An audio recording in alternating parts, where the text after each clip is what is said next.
400多年前，一群水手在一片连老练船长都称之为恐怖之海的海域里，已经漂了不知道几天。船身被浪打得像蛋壳一样摇晃，随时可能沉没。就在他们几乎要绝望的时候，海平线上出现了一片绿色的陆地。没有人下令，没有人准备将高，甲板上突然有人脱口喊出一句话，而就是这一句话，接下来400年被荷兰人用，被西班牙人用，被英国人、法国人、日本人全部拿去用，从16世纪一路用到21世纪的今天，全世界都还在用。这句话就是福尔摩沙 Formosa。 这座岛屿在被称为台湾之前最广为认知的名字。问题是，这句话到底是谁喊的？为什么是这句话留下来，而不是别的名字？今天我们就从这声呼喊开始，回到400年前的甲板上。16世纪是这座岛与命运的转折点。在陆地上，一群被称为 Hokkien Hakakon Canton 的人正从中国逃离迫害，渡海而来，在这座岛上寻找一个能中心开始的地方。而在海上，沿着从日本经过福尔摩沙海峡通往澳门与东南亚的贸易航线，另一群人正缓缓接近。他们是第一批踏上这条航线的欧洲人——葡萄牙人。根据现存的历史记录，他们事实上第一批亲眼看见这座岛的欧洲人。这一点非常关键，在他们之前，这座岛从来没有被欧洲人命名过。也就是说，不管葡萄牙水手接下来喊出什么名字，全世界都只能跟着用，因为根本没有别的名字可以竞争。这座岛正在等待属于它的第一个名字。中国东侧的海域从来不是温柔的水域。当时的记录形容，这片海是老水手心中的恐惧之地。就算是造的再坚固、再庞大的船，在这片海浪面前，也不过像一颗鸡蛋壳，随时可能被吞没。你可以想象那种疲惫，日以继夜地与死亡搏斗，随时可能连人带船消失在海里。而就在这样的恐惧里，忽然陆地出现了。16世纪某一天，一群葡萄牙水手正沿着这座岛的西岸航行，他们看见的不是别的，是一整片翠绿、起伏、美得不真实的海岸线。被眼前的美景震慑，他们脱口而出 Ilha Formosa， 美丽之岛。这里有一个非常有意思的细节，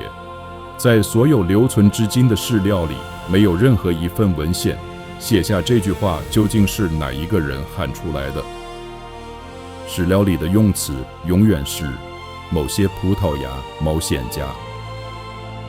是一整群人一起脱口而出的惊呼，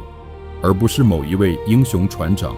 某一位有名有姓的探险家肚子留下的功绩。这可能会让你有点失望，毕竟我们总希望历史故事里有一个主角。但换个角度想，这反而可能是最诚实的记录方式。这不是某个人坐在书桌前字斟句酌选出来的名字，而是一整船精疲力竭的人在看见陆地那一刻被震出来的一句话，而且这句话其实不是临时发明的。Formosa 这个词早就存在于葡萄牙语里，它甚至就是葡萄牙本土一座村庄的名字。也就是说，这群水手不是在发明一个新词，而是在认出一个他们文化里本来就熟悉、本来就代表着美丽事物的词，只是这一次，他们把它套用在了眼前这座陌生的岛屿上。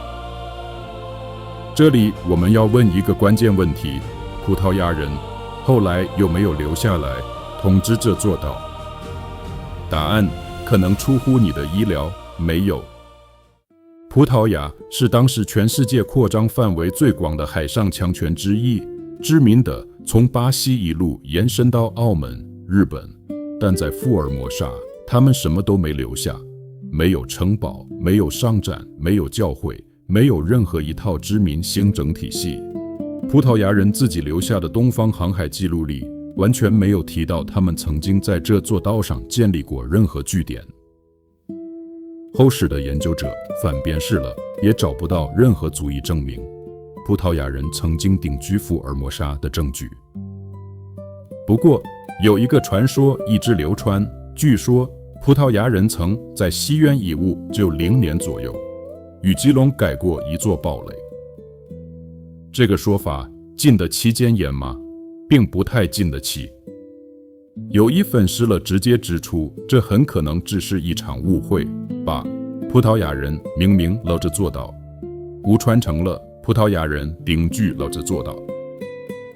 另一位研究者则是同时参考了台湾本地汉人起老口述的历史，再加上自己亲自的田野调查，得到同样的结论，找不到任何足以采信的证据证明这座堡垒真的存在过。有趣的是，也有一份后来的军事记录提到葡萄牙人确实曾在1590年前后长时间里据点，却被荷兰人驱逐。这个说法和其他事了互相矛盾，至今没有定论。历史有时候就是留着这样一块悬而未决的空白。但把所有事了放在一起看，有一件事是相对确定的，是6世纪来到福尔摩沙的葡萄牙人是航行经过的水手，不是留下来的殖民者。他们沿着西岸航行，被眼前的美景震撼，然后就这样继续往前开走了。一句在海上喊出来的话，本来应该随风小散，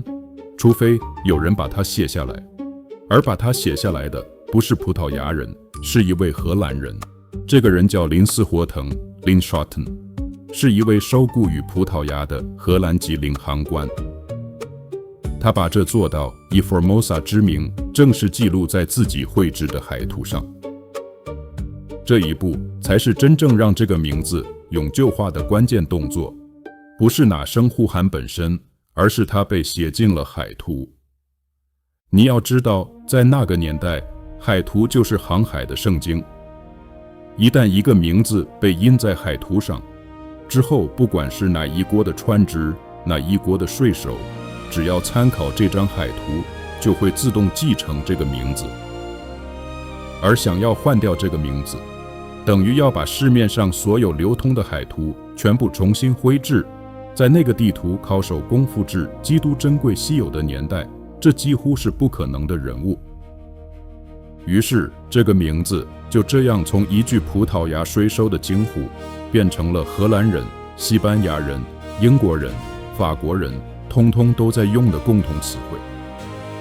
因为等到他们各自抵达这座岛的时候，海图上早就已经引号了这个名字。殖民地的名字通常撑不了太久，那个强权统治名字就跟着换。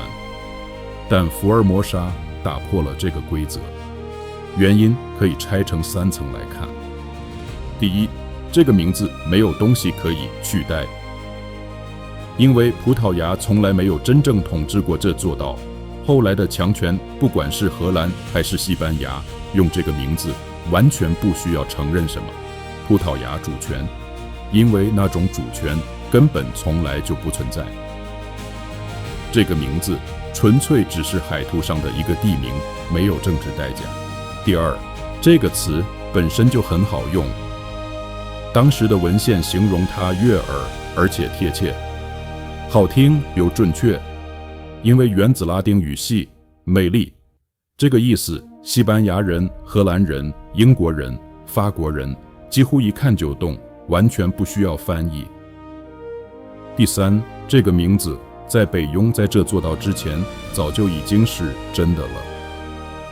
它本来就存在于葡萄牙人自己的家乡地理里，是葡萄牙一座村庄的名字。水手们不是在发明新词，而是把自己文化里早已认定值得这么称呼的美套用到了眼前这座陌生的岛屿上。3个条件叠在一起，政治上没有东西可以取代它，语言上没有隔阂，起源上没有意思人工造作的痕迹，这个名字不只是被套用在这座道上，而是牢牢粘住了它。葡萄牙人在海上路过，惊呼，然后离开的同时，另一股势力早就已经在这座岛的海岸边住了下来。早在16世纪初期，日本的商人与海盗就已经是最早在福尔摩沙建立世纪聚落的外来者之一，时间点甚至比荷兰人的殖民统治还要早上好几十年。有些事了甚至指出，日本人在岛屿西安的影响力强大到什么程度。后来荷兰人要在这座岛上建立自己的据点，还必须先取得日本方面的许可，而且荷兰方面还曾经正式向江湖的幕府将军进贡，来换取贸易特权。当时甚至有一种政治主张，说法更为大胆，主张日本人早在16世纪初期就已经是这座岛上的实际主导力量。未来如果日本要重新拿回这座岛，那根本不算是新的政府，只是收回一块暂时被割让出去的领土而已。而这股日本势力并没有一直安稳下去，随着荷兰人的力量在这个区域逐渐壮大，冲突终于爆发。一位名叫滨田密并卫的日本商人，先后2次组织远征，直接对抗荷兰人，其中一次甚至成功俘虏了荷兰在当地的长官本人。不过滨田最终还是被迫撤退。接下来的几年里，日本人在这座岛上的聚落逐渐被放弃，舞台正式让给了接下来要登场的荷兰殖民政权。讲到这里，你可能已经发现一件事，我们谈了很多葡萄牙税收，谈了很多日本商人与海盗，但几乎没有谈到这座岛真正的主人。福尔摩沙的原住民族群，原在任何一艘外来船只出现在海平线之前，就已经生活在这座岛上。而在接下来的几百年里，他们将持续与汉人、日本人、荷兰人、西班牙人反复接触、交手。但很诚实地说，作者目前现有的事了，并无法告诉我们究竟是哪一个原住民族群最早与外来的税收或传教士接触，也无法告诉我们这个接触究竟发生在什么时候。例如新冈社、森坎是否为最早接触荷兰人的平埔族群，小龙社、马斗社等西拉雅族群的接触是序，葡萄牙税收与原住民的非正式接触是否有文献记载，荷兰传教士感知师 Georges Candidius 来福尔摩沙等等事迹都有待查证。仅有的线索现实，就连后来统治者做到的日本当局对原住民的风俗习惯都相当陌生。而早期的传教工作主要也是集中在汉人移民身上，而不是这座岛原本的住民。与其应摆一个答案，不如诚实承认，这座岛跟它原本主人之间最早的接触故事，到目前为止仍然是一段还没有被写下来的空白。把接下来要发生的一切放在一起看，荷兰人盖起的城堡，西班牙人建立的教会，正式王朝的政权，日本长达50年的统治，葡萄牙人这一段故事看起来是在渺小的不成比例，没有据点，没有行政体系，没有留下任何一套制度。但吊诡的是，后面每一个带着军队、带着舰队、带着野心而来的强权，那些葡萄牙人自己从来没有做到的事情，最后却通通沿用了葡萄牙人留下的这个词。接下来300年，每一份条约，每一张地图，每一封欧洲人写下的往来书信，只要提到这座岛，用的都还是同一句话，一句有一群警惕理解，连名字都没有留下的税收。在甲板上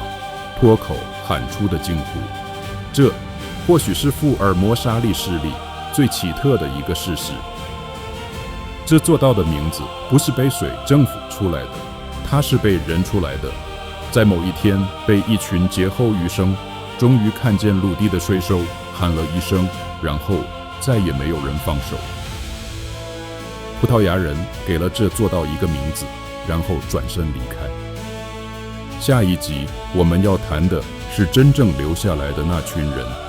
荷兰人抵达福尔摩沙之后，看见的究竟是一座什么样的岛？